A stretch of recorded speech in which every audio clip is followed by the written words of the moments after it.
오늘의 시장에서 주목하는 키워드가 상당히 많습니다. 동시다발적으로 많은 뉴스가 반영되고 있는 오늘장인데요. 어떤 부분들 집중적으로 볼지 이 시간 이야기 나누겠습니다. 유한투증권의 박진희 부장입니다. 안녕하세요. 네, 안녕하세요. 네, 오늘 아침 분위기 읽어주시죠. 네, 어제 미국 시장 전체적으로 본다라면은 다우지수는 약보합, 나스닥 같은 경우도 좀 반도체를 중심해서 좀 조정이 있었습니다.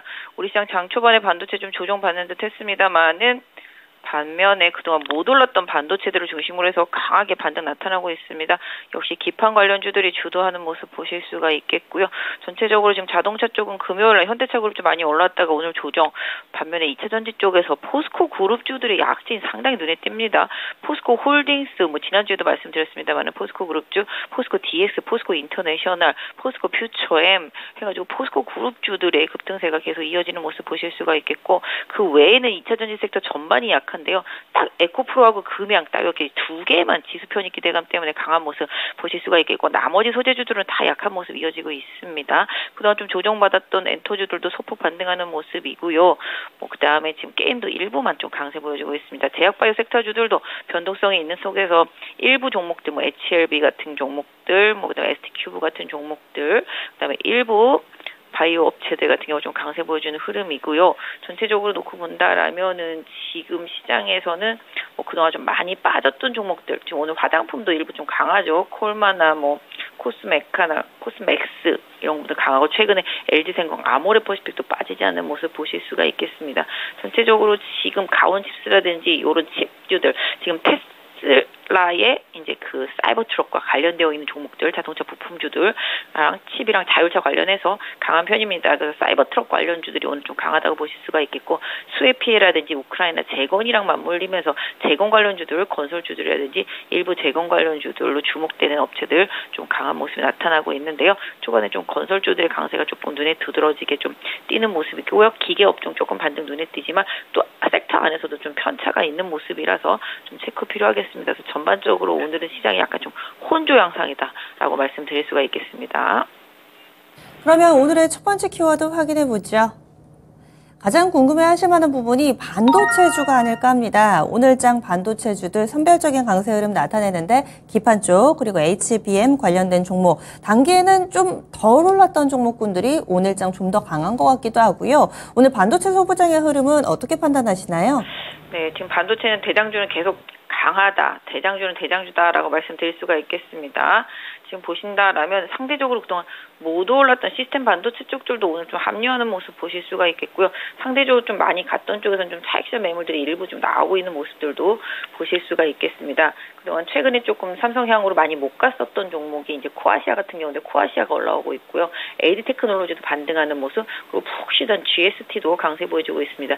특히 하이닉스향이지만 주성 엔지니어링 급등세 나타나는 모습 보실 수가 있겠고요. 한미 반도체도 아침에 마이너스권 잠깐 가다가 지금 또 올라옵니다. 마이너스 44,000원대까지 갔다가 지금 48,000원에 다시 붙이는 모습 보실 수가 있겠습니다. 또 솔브레인이라든지 그동안 또 못 갔었던 유진테크도 강하게 치고 나가는 모습 보실 수가 있겠고요. 푹 쉬었던 유니셈 이런 부분들도 강세 보여주고 있습니다. 특히 인텍플러스도 초강세 이어지는 모습이고요. 최근에 코리아 서킷이라든지 대덕전자, 심텍 같은 기판 관련주들도 강세 이어가고 있는 모습 보실 수가 있겠습니다. 지금 최근에 보시면 네페스 아크 이런 쪽들도 강하게 올라오고요. 결국은 반도체가 없으면 시장을 따라갈 수 없다라는 그런 약간 불안 심리, 이런 부분들이 반도체 쪽으로의 쏠림 현상을 더 가속화시키고 있다라고 보실 수가 있겠는데요. 지금 개인들이 지금 양매수 양쪽 시장에서 다 해주고 있는 상태가 되겠습니다. 오늘 보시면 그동안 못 갔던 전공정까지도 올라온다고 아까 말씀드렸죠.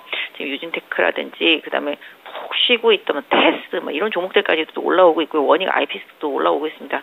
결과적으로는 후공정, HBM, 기판 이런 쪽들 다 올라오는데, 못 갔던 쪽 찾아보니까 얘네들도 반도체인데 못 갔네 싶으니까 이런 쪽으로라도 사야지 하고서 매수세가 들어오면서 그냥 싹 다 올라오는 모습 보실 수가 있겠는데요.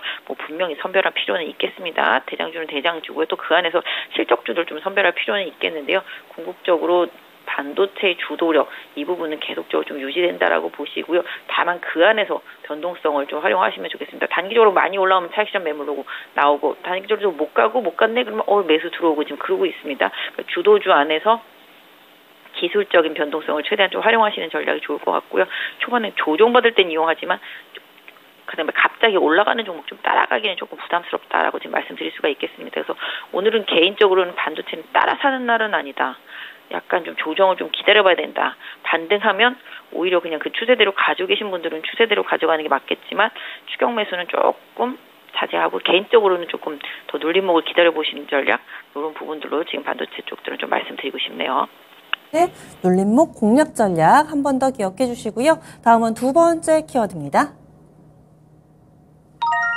우크라이나 재건 관련주들입니다. 금요일과 오늘 확 달라진 분위기를 보여주고 있습니다. 다시금 윤석열 대통령 우크라이나 방문 소식이 나오면서 이 꺼진 불이 다시금 되살아나는 모습을 보여주고 있는데 그러면 우크라이나 재건 관련주 어떤 대응 전략 필요할까요? 진짜 우크라이나 재건뿐만 아니라 지금 국내적으로도 수재가 심합니다. 그러다 보니까 관련주들 강세 보이고 있고요. 재건 사업은 우크라이나 쪽과 관련해서 계속적으로 국내 업체들 수혜 기대되는 종목들 위주로 좀 강세를 보여주고 있습니다. 워낙 아시다시피 삼부토건이 대장주 역할을 해줬었는데요. 고점에서 조금 매물 나오고 있는 상태가 되겠습니다. 중소형, 중대형 건설사들도 오늘 현대건설도 관련주들을 조금 부각이 되는 모습 보실 수가 있겠고, 데모 이런 부분들도 현대건설기계와 함께 반등이 이어지는 모습입니다. 그 외에 기계주들은 소폭 상승세 보실 수가 있겠고, 중소형주 단에서 가장 토목과 관련되어 있는 업체들 아까 말씀드린 수혜와 관련해서도 강세를 보여주고 있습니다. 관련주들 좀 바닥권에서 움직이는 종목들 내지는 추세적으로 강하게 끌어지는 종목들이 좀 많습니다. 그래서 중소형주 단에서는 좀 관심 있게 보실 분들은 일단 수급이라든지 실적 이런 부분 좀 챙길 필요는 있겠습니다만은 약간 섹터 안에서는 좀 대장주 역할을 해주는 종목들을 계속 보시는 게 좋겠고요. 지금 어떤 면에서 본다라면 포스코 홀딩스나 포스코 그룹주들도 관련돼서 그런 흐름이 조금 있어서 지금 흐름이 좀 연결이 되고 있습니다. 포스코 그룹주들도 다 그쪽이라도 또 연결이 되어 있기도 하고요. 아시다시피 2차 전지 쪽에서도 연결되어 있기도 합니다만은 전반적으로 건설도 이제 해외 건설 쪽에 좀 주요한 기업들 그런 부분들이랑 기계도 확실히 좀 실적이 되는 기업들 위주로 추세는 좀 유지된다라고 말씀드릴 수가 있겠고, 일단 중소형 쪽에서는 재건과 관련돼서는 좀 테마가 좀 형성이 되어 있기 때문에 테마주 흐름을 조금 보시는 게 좋겠는데요. 일단 그 안에서도 실적과 이런 부분들을 좀 연결해서 선별 작업이 좀 필요하겠고, 그동안 기계, 그다음에 전력 기기 이런 쪽들 주도적으로 좀 많이 움직였던 만큼 좀 약간 피로도가 좀 누적되어 있는 흐름들이 있습니다. 그래서 후발적으로 안 움직인 종목들이 조금 시세를 내는 경향들이 있다라는 점을 좀 염두에 두실 필요가 있겠습니다. 네. 다음은 마지막 키워드 넘어가겠습니다.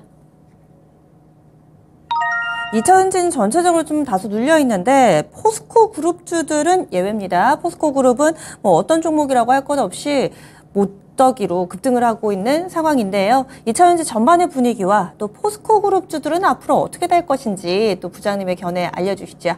네, 2차 전지는 사실 2분기 실적을 기준으로 본다면 양극재 업체들이 상당히 조금 안 좋을 것으로 좀 시장에서는 좀 예상을 하고 있는 모습이고요. 에코프로나 금양 같은 경우는 지수 편입 때문에 오히려 좀 강세에 쏠림 현상이 좀 있는 편입니다. 그 외에는 전부 다 그냥 포스코 그룹주라고 보시면 좋겠습니다. 지금 포스코 홀딩스, 포스코 퓨처엠, 포스코 DX, 포스코 인터내셔널 등 포스코라는 이름이 앞에 붙어있는 종목들이 강합니다. 예전에도 제가 이 시간 통해서 포스코 그룹주들 계속 말씀드리고 포스코 홀딩스랑 포스코 퓨처엠도 계속 말씀드려왔었는데요. 확실히 소재, 2차 전지 소재 이런 부분에 있어서는 확실히 라인업을 만들고 있고 그 기업이 앞으로 좀 계속 긍정적인 실적을 보여줄 것에 대한 기대치가 상당히 높다라는 점을 염두에 두실 필요가 있겠습니다. 그래서 포스코 그룹도 중심으로 해서 2차 전지 소재 쪽들은 계속 보시는 전략이 좋겠고, 중소형 소재단에서는 제가 생각할 때는 좀 1분기 실적 발표하고 그 다음을 좀 보시는 게 좋지 않을까. 지금 보시면 장 초반이긴 합니다만은 좀 하락세가 소재들은 다 안 좋습니다. 전액도 그렇고요. 음극재들도 좀 약하고 그동안 좀 많이 올랐던 지금 전지 장비 쪽들도 차익실을 좀 매물 나오는 모습들도 보실 수가 있겠습니다. 그래서 2차 전지 내에서도 상징적인 종목 선별하는 전략이 좀 중요하겠고, 중소형주 그냥 많이 빠졌다고 덥석 사기보다는 확실히 좀 실적 확인하거나 시장의 수급 변화 좀 체크하고 대응하시는 전략이 2차 전지 쪽에서는 조금 필요해 보인다라고 좀 말씀드릴 수가 있겠습니다. 네. 알겠습니다. 그러면 실적 시즌은 조금은 지나봐야지 또 매수 타이밍을 잡을 수가 있겠네요. 자세한 말씀 고맙습니다. 네, 감사합니다. 네, 이렇게 해서 시장의 빛과 그림자 양쪽을 모두 다 키워드를 통해서 분석해 드렸습니다. 유한타증권의 박진희 부장 함께했습니다.